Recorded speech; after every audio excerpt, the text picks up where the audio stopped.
Disiarkan langsung dari lantai 2 Gedung Siti Walidah Rumah Sakit PKU Muhammadiyah Gamping. Inilah program acara kolaborasi komunikasi lintas bidang oleh praktisi edisi Rabu 1 Juli 2020. Tapi ini dewasa ya, bukan anak ya. Tapi dewasa prinsipnya sama, anak juga sama. Bahwa ternyata walaupun masih muda, kalau obes juga berisiko tinggi terjadinya penyakit yang berat dan yang kritis. Jadi begini sahabat PKU, seperti penyakit yang lain, yang namanya COVID itu ya spektrumnya ada yang ringan, ada yang sedang, ada yang berat, ada yang kritis, ada yang meninggal kan gitu ya. Jadi tidak semua COVID tentu berat ya. Maka tadi dikatakan Mbak Erna, semakin cepat diketahui tentu akan semakin bagus jika memang ada terdampak. Terima kasih. Oh iya. Jadi kita memasuki segmen mitos atau fakta nih sekarang. Ya, ternyata kita tadi sudah ada mitos dan faktanya ya. Untuk masuk satu, iya betul. Ini terkait dengan perkembangan dan pertumbuhan dan perkembangan anak khususnya untuk ibu-ibu muda. Ya. Ini kan sering sekali yang namanya masaknya itu nggak mau repot gitu loh dok. Jadi kadang-kadang anak itu hanya diberi nasi, telur, nasi, Indomie, nasi, maaf saya menyebut merek ya. Jadi kalau gimana, ini mitos atau fakta ya dok? Sering makan mie instan bikin anak gemuk, monggo. Iya, jadi kegemukan kan tadi sebenarnya karena apa? Karena asupan itu lebih banyak daripada kebutuhannya, lebih banyak daripada apa yang dikeluarkan energinya oleh anak atau orang dewasa sekalipun. Maka masalahnya adalah seringkali mie instan yang itu sudah merupakan karbohidrat ditambah dengan natrium yang tinggi, masih ketambahan dengan nasi. Lah, mie-nya untuk lauk. Nah, ini jadi ada nasi, ada mie. Nah, jadinya kan berlebihan. Tapi itu enak. Jadi enak ya, Magelangan ya. Jadi sebenarnya ada benarnya juga ya, tidak mitos sama sekali. Jadi bahwa mie itu ya ketika dimakan berlebihan bersama dengan nasi yang menjadi kegemukan, betul. Mie instan apalagi itu mengandung natrium yang tinggi.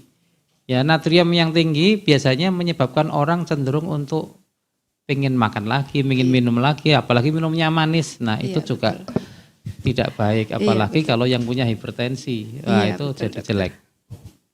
Iya, jadi ternyata sering makan mie instan itu memang fakta ya, bikin gemuk. Mungkin dokter dulu makan mie instan terus ya dok? Ya zaman mahasiswa banyak ya. Oh iya, nggak ada duit ya dok, saya juga. Nah untuk selanjutnya dokter ini, sekarang ini kan muncul produk-produk baru seperti label gluten free atau organik. Nah, ini makanan berlabel gluten free atau organik itu apakah otomatis lebih sehat untuk dikonsumsi atau bagaimana, Dok? Ya, secara umum saya kira betul ya, karena organik itu artinya memang kalau klaimnya betul ya, berarti dia meminimalkan penggunaan bahan kimia dalam proses misalnya pertaniannya misalnya. Dalam banyak hal ini menjadi betul lebih baik, lebih sehat namun mahal. Namun apakah kita harus organik terus? Saya kira itu juga tidak juga gitu. Jadi tidak harus semuanya organik. Nah, gluten free itu masih kontroversi. Iya.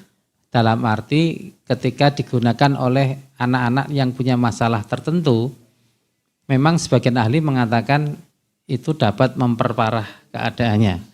Namun ahli yang lain membuktikan bahwa sesungguhnya bukan gluten free, glutennya maksudnya, penggunaan gluten tidak terlalu berpengaruh terhadap anak-anak yang punya masalah. Jadi masih ada kontroversi di antara ahli. Namun sekarang banyak yang cenderung mengatakan tidak terlalu berpengaruh. Makanan yang mengandung gluten pun tidak terlalu berpengaruh. Namun tentu akhirnya individualistik ya. maksudnya mungkin ada anak yang sensitif, Iya, ada anak yang tidak sensitif dengan gluten. Nah, itu yang lebih diperhatikan. Oh iya. Jadi kira-kira ini 70% fakta, 30% mitos ya, Dok ya. Iya. Iya. Ini dokter, satu lagi ya, Dok. Sering minum air es menyebabkan kegemukan karena membekukan lemak dalam tubuh. Apakah betul itu, dokter? Cenderung mitos. Ya. Mitos. Yang menyebabkan kegemukan tuh tadi kan energi yang berlebihan. Jadi mengapa gemuk? Karena esnya pakai sirup, pakai gula, gula Jawa, gula pasir, sirup merah, kuning, hijau di langit yang tinggi. Oh iya. Nah, jadi airnya banyak gula yang masuk. Sudah minum air kelapa muda pun sudah manis, ditambah sirup lagi, tambah gula Jawa lagi. Itu yang bikin gemuk sebenarnya, bukan soal esnya. Iya, berarti bukan esnya Iya, ya, Dok bukan ya. esnya. Karena es tidak mengandung Tidak lain-lainnya, ada tidak energinya, mengandung tidak ada energi. Iya, kalorinya betul. ya. Oh iya. Jadi gini, Dok. Saya punya anak, kebetulan anak saya itu usianya 7 bulan. Itu gemuk sekali, Dok, sampai tangannya itu kayak kue sobek. Tahu, dokter? Itu padahal dia itu belum makan apa-apa loh, Dok. Iya. Itu apakah betul, Dok, nanti kegemukan masih ASI itu ya? Masih ASI itu tangannya udah seperti roti sobek. Saya juga tidak pernah gendong karena saya hampir stunting ya. Iya, itu apakah nanti akan mempengaruhi kualitas hidupnya dia di masa yang mendatang? Maksud saya, apakah obesitas di masa dini akan menyebabkan obesitas di masa remaja atau itu, dan mempengaruhi kualitas hidup ke depannya? Sangat betul, sangat betul. Bahwa obesitas pada anak itu sering berlanjut menjadi obesitas pada dewasa, remaja dan dewasa. Jadi harus diperbaiki. Ya memang Berarti, kalau masih di bawah setahun ya belum perlu diet. Oh gitu. Tapi kalau sudah besar, dia sudah bisa, dietnya pun anak-anak lain ya. Diet kan istilahnya pada anak itu pengaturan makan, bukan diet seperti orang dewasa. Nanti ada tahap-tahap yang berbeda lah. Remaja juga nanti beda. Jadi kalau ada yang punya masalah kegemukan, silakan difikirkan sebagai masalah. Jangan seperti mitos. Pokoknya anak-anak nggak gemuk nggak lucu. Nah Iya. itu mitos itu.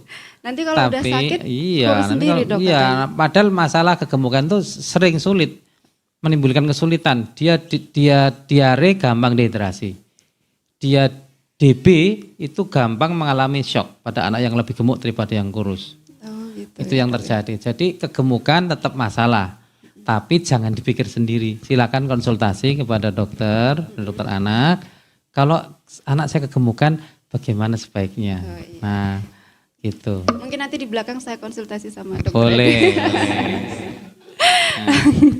Ya, sekarang ini mitos atau fakta tentang stunting, Dok. Tadi kan Ya. kita tentang obesitas terus Ya, ya. ya. Selanjutnya stunting hanya bisa diperbaiki saat bayi baru lahir. Apakah mitos ini atau fakta, Oh Dokter? iya.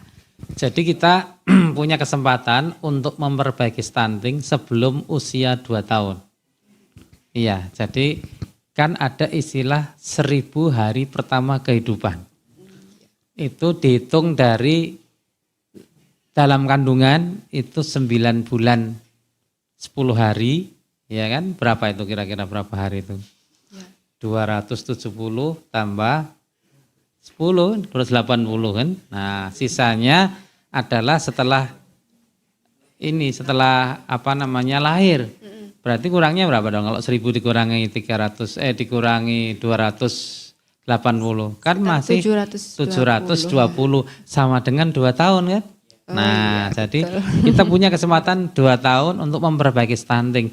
Di atas 2 tahun umumnya sudah sulit untuk diperbaiki. Walaupun nanti pada saat remaja ada kesempatan lagi sedikit untuk memperbaiki, tapi relatif lebih sulit kalau dibandingkan sebelum 2 tahun.